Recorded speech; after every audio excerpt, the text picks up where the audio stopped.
High views, నేను మన ఆంధ్రప్రదేశ్లో ఎన్నికలకు సంబంధించి పార్టీల పొత్తులో భాగంగా సీట్ల కేటాయింపు జరుగుతున్నప్పుడు జనసేన వాళ్ళే మన సబ్స్క్రైబర్లుగా ఉన్నటువంటి వాళ్ళు, నాకు ఫ్రెండ్స్గా ఉన్నటువంటి జనసేన అధికార ప్రతినిధులు, వీళ్ళంతా కూడా ఒక రకమైన ఆందోళన వ్యక్తం చేస్తూ ఉంటే, వారి యొక్క నిరాశను కనబరుస్తూ ఉంటే ఆ రోజు ఒక్కొక్క మాట చెప్పారు. ఏమండి, మీరంతా అనుకున్నట్టు చంద్రబాబు పవన్ కళ్యాణ్ మోసం చేయట్లా, వాడుకోవటంలా ఆడుకోవటంలా. వాసవి ఆన్లైన్ సర్వీసెస్ మా వద్ద పాస్పోర్ట్ వీసా సర్వీసెస్ కలవు. వీసాలో 99% అప్రూవల్ సక్సెస్ రేట్ ఉంది. Please contact 8019482544. పవన్ కళ్యాణ్ని ఒక అర్జునుడిగా భావిస్తూ, చంద్రబాబు నాయుడు గారు ఒక శ్రీకృష్ణుడిగా భావించుకుంటూ, ఇద్దరు కలిసి యుద్ధం ఎలా చేయాలి, ఎలా గెలవాలి అన్నట్టుగా ప్రణాళికలు వేస్తూ ఉన్నారు. పవన్ కళ్యాణ్ గారి యొక్క బలం ఎంత, టీడీపీకి సంబంధించినటువంటి బలం ఎంత, ఈ లెక్కలు వేసుకుంటూ టీడీపీ శ్రేణులు 5 సంవత్సరాలుగా వారు అసలు ఏం చేస్తున్నటువంటి బాధలు పడ్డారు. అదే 5 సంవత్సరాలుగా జనసేన వాళ్ళు, అఫ్కోర్స్ 10 సంవత్సరాలుగా జనసేన వాళ్ళు ఎటువంటి ఎఫర్ట్స్ పెడుతున్నారు ఏంటి. 2019 ఎన్నికలలో పవన్ కళ్యాణ్ ఒంటరిగా పోటీ చేస్తున్నారు. అఫ్కోర్స్ బీఎస్పీ, సిపిఐ, సిపిఎం కలిసి ఉన్నారు. 137కు పైగా స్థానాలలో పవన్ కళ్యాణ్ గారు పోటీ చేస్తున్నారు. వాళ్ళు జనసేన తరపున గెలిచింది ఎవరు? కేవలం ఒకే ఒకరు, వాళ్ళు కూడా వైసీపీ సైడ్ వెళ్ళిపోయారు. పవన్ కళ్యాణ్ భీమవరం, గాజువాక 2 చోట్ల పోటీ చేశారు, 2 చోట్ల ఓడిపోయాడు. సో ఆబ్వియస్లీ టీడీపీ కంటే గ్రౌండ్ రిపోర్ట్ ఉంటుంది, పవన్ కళ్యాణ్ గారికి జనసేన గ్రౌండ్ రిపోర్ట్ ఉంటుంది. వాళ్ళతో పొత్తులో భాగంగా బీజేపీ కూడా కలిసి ఉన్నాయి. Then intelligence report, ground report and అన్ని పొలిటికల్గా వాళ్ళ దగ్గర పెట్టుకొని దెన్ అప్పుడు చంద్రబాబు గారు సూచించారు పవన్ కళ్యాణ్ గారికి, ఏమని, పొత్తులో భాగంగా ఒక సీట్ అటు ఇటు బీజేపీలో వస్తే మీకు అవ్వచ్చు, కానీ మీరు ఎన్ని స్థానాల్లో పోటీ చేస్తారన్నది కాదు, ఎన్ని స్థానాలు మీరు గెలుస్తారు అన్నది ఇక్కడ కీలకం అన్నట్టుగా ఆయన గైడ్ చేసినట్టుగా నాకు తెలిసింది ఆ రోజు. నేను అదే విషయాన్ని మీకు చెప్పుకున్నా. అయినా సరే రకరకాలుగా మాట్లాడారు. ఈరోజు మీరు ఎగ్జిట్ పోల్స్ చూసిన తర్వాత వైసీపీ కానీ, టీడీపీ కానీ, జనసేన కానీ, బీజేపీ కానీ, కాంగ్రెస్ కానీ, సిపిఐ, సిపిఎం, ఈవెన్ తెలంగాణలో ఉన్నటువంటి వాళ్ళు సైతం ఆశ్చర్యపోతూ ఉన్నారు. పవన్ కళ్యాణ్ ఇంత గొప్పగా ఆలోచించాడా? పవన్ కళ్యాణ్ యొక్క స్ట్రాటజీ ఎక్స్ట్రాడినరీగా ఈరోజు ఉంది కదా అని వాళ్ళు ఫీల్ అవుతూ ఉన్నారు. కారణం ఏంటి? వైసీపీ పోటీ చేసింది 175 స్థానాలు అండ్ 25 పార్లమెంటు లోక్సభ స్థానాలు, ఓకేనా? ఇందులో ఈరోజు ఎగ్జిట్ పోల్స్ వారికి అనుకూలంగా 1, 2, 3, 4, 5 ఉన్నాయి అనుకుందాం. వారికి అనుకూలంగా ఉన్నటువంటి వాళ్ళు ఇస్తుంది కూడా ఏంటంటే 120, 130, 110, 90 ఇట్లా.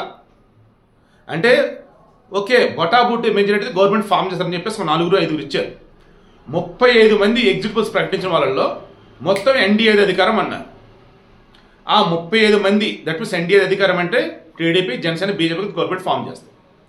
ఇక్కడ 5 వైసీపీకి ఫేవర్గా ఉన్నాయి చూశారు, ఈ 5. సో ఆ 35, 5 మొత్తం 40 ఒక చోటకి చేర్చారు. ఇందులో మీరు తీయండి, టీడీపీ పోటీ చేసింది ఎన్ని స్థానాలు, అది గెలవబోతుంది ఎన్ని స్థానాలు అన్నప్పుడు విన్నింగ్ పర్సంటేజ్ 70 to 80% ఉంది అంతే, ఓకేనా? ప్రాబిలిటీ అంటే కదా 70 to 80 అన్నట్టు అనుకోవచ్చు. వైసీపీకి సంబంధించి 40 to 60 మధ్య ఉంది వాళ్ళది. బీజేపీది వచ్చేసి 50 to 60 మధ్య ఉంది వాళ్ళది. బట్ జనసేనది ఏంటో తెలుసా? ఏ సర్వే అయినా తీసుకోండి, ఏ ఎగ్జిట్ పోల్ అయినా తీసుకోండి, ప్రతి ఒక్కరు కూడా 90% అబో, 90% అబో, 90% అబో. ఇది నేను ఆ రోజు చెప్పింది. మీకు తెలియదయ్యా సామే, పవన్ కళ్యాణ్ గారు చాలా పకడ్బందీ ప్లాన్తో వెళ్తూ ఉన్నారు. ఆయన కీలకంగా మాట చెప్పారు.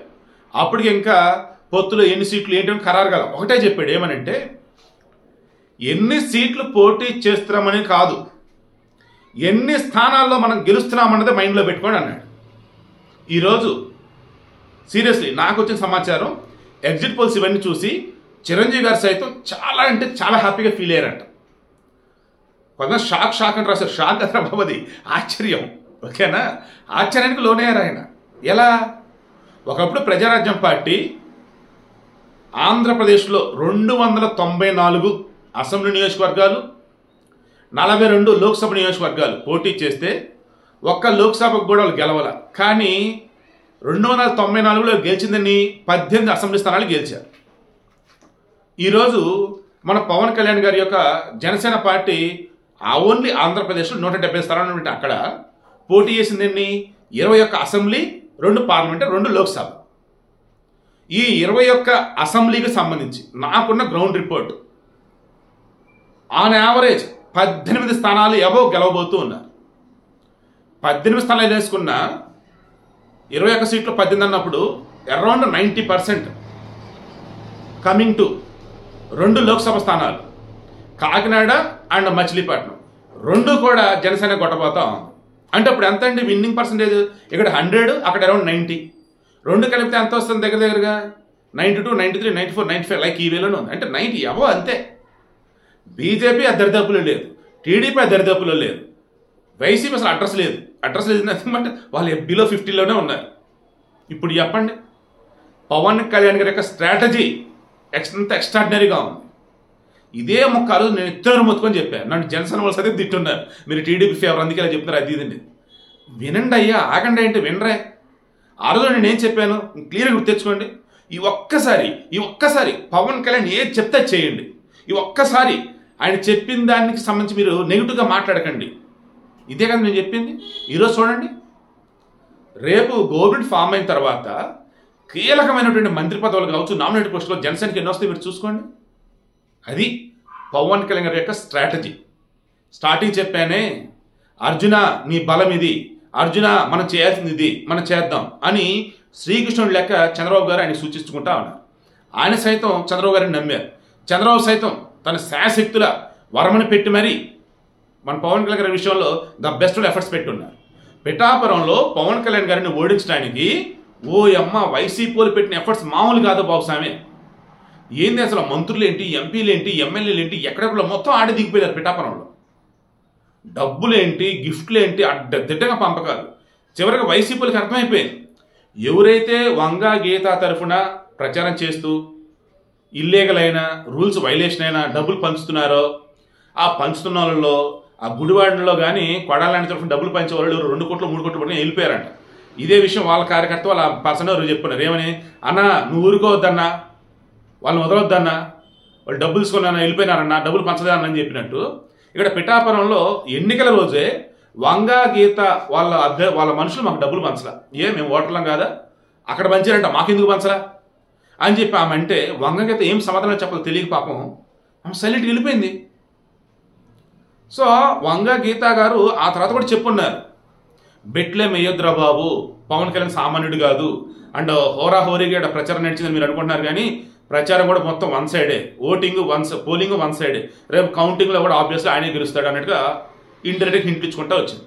సో సింపుల్ ఇప్పుడు నేనేం చెప్తున్నాను, పవన్ కళ్యాణ్ పోటీ చేసిన పిఠాపురం కానీ, పవన్ కళ్యాణ్ వాళ్ళ పార్టీలో రిమైనింగ్ అభ్యర్థి పోటీ చేసిన రిమైనింగ్ మరికొన్ని చోట్ల కానీ, లోక్సభకు సంబంధించి పోటీ చేసినవి కానీ అన్ని చోట్ల మీరు తీయండి పర్సంటేజ్. మిగతా ఏ పార్టీ కూడా జనసేన దరిదాపులో లేదు. 90% పైగా విన్నింగ్ పర్సంటేజ్ అన్నట్టు, గెలుపు శాతం అన్నట్టు. ఇది పవన్ కళ్యాణ్ గారి యొక్క రాజకీయ చాణక్యం అండ్ ఆయనలో ఉన్నటువంటి పరిణత. ఇంకా చెప్పాలంటే ఆయన చాలా ఎదిగారండి, ఇది ఒక్కడ మైండ్లో పెట్టుకుని చాలు. అండ్ ఆయన సమాజానికి మేలు చేసే వ్యక్తి. రాజకీయం అంటే డబ్బు, మనుషులు ఎదగటం కాదు, సమాజాన్ని బాగుపరచడం అని చెప్పేసి నమ్మిన వ్యక్తి. అటువంటి వ్యక్తిని ఇప్పటి నుంచి అయినా సరే మీరు గట్టిగా ఫాలో అవ్వండి చాలు.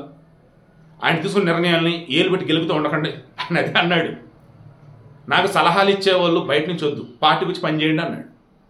నాకు లెటర్ రాసేవాళ్ళు వద్దు, పార్టీలోకి వచ్చి నాతో పాటు పని చేయండి అన్నాడు. అండ్ ఇంకో మాట అన్నాడు, నేను తీసుకున్న డెసిషన్స్ని ఒబే చేసి నాతో నడిస్తే నా వాళ్ళు, ఒబే చేయకుండా విమర్శిస్తూ ఉన్న వాళ్ళు నా వాళ్ళు కాదు, పార్టీ వాళ్ళు కాదు కూడా అన్నాడు. ఈరోజు ఆయన ఏంటో, ఆయన నిర్ణయాలు ఏంటో, ఆయన యొక్క డెసిషన్ మేకింగ్ ఎలా ఉంటుంది ఏంటనేది, ఆయన ఫ్యూచర్ ఫోర్కాస్టింగ్ ఎలా ఉంటుంది ఏంటనేది, ఆయన స్ట్రాటజీ ఎంత స్ట్రాంగ్గా ఉంది ఏంటనేది ఈరోజు అందరికీ అర్థమయ్యి శభాష్ పవన్ కళ్యాణ్ అంటూ ఉన్నారు.